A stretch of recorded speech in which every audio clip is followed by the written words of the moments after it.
Gail Z. McLemmon. International breastfeeding policies need to be adjusted to fit the conditions of mothers in war zones. Although it's admirable, UNICEF and the World Health Organization promotion of breastfeeding first policies does more harm to babies. She writes, over the past couple of weeks we've seen an increase in the number of malnourished children needing treatment. Doctors Without Borders Iraq country director Manuel Lano said in an interview released on the group's website.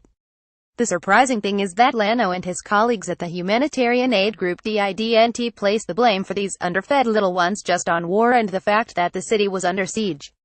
They also put the blame on other international organizations and policies that seek to do good. It isn't a problem of access to food.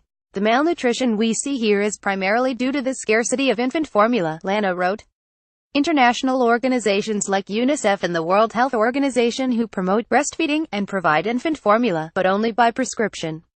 We believe that distributing infant formula in a conflict situation like Iraq is the only way to avoid children having to be hospitalized for malnutrition. Doctors Without Borders says it agrees that breastfeeding promotion is a priority, but one that comes after dealing with the immediate crisis of a baby's survival. Says Lano, if mothers need formula, we give it to them. The mothers who need it are those facing down life and death situations each day, often while caring for multiple children in the shadow of war.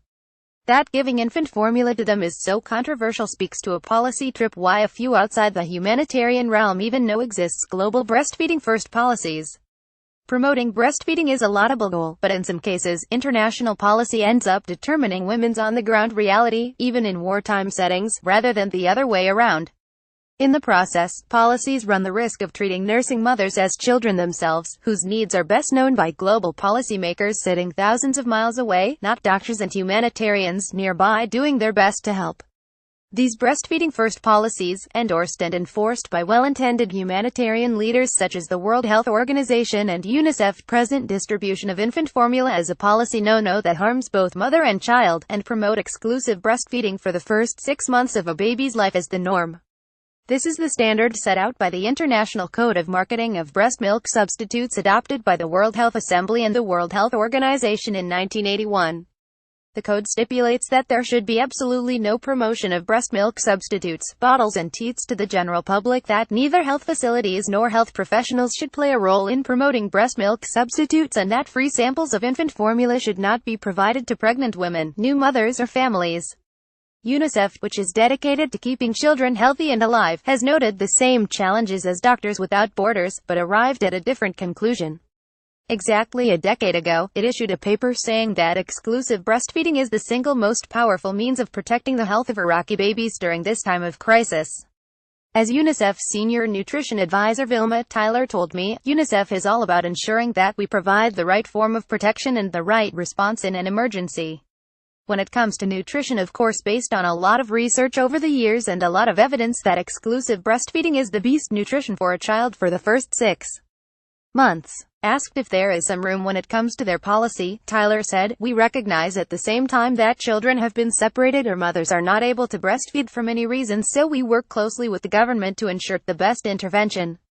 As it is today, UNICEF warned a decade ago that Iraq's policy of distributing infant formula free could be a recipe for disaster in current conditions, particularly if that formula was prepared with unsafe water, which is all around in crisis zones.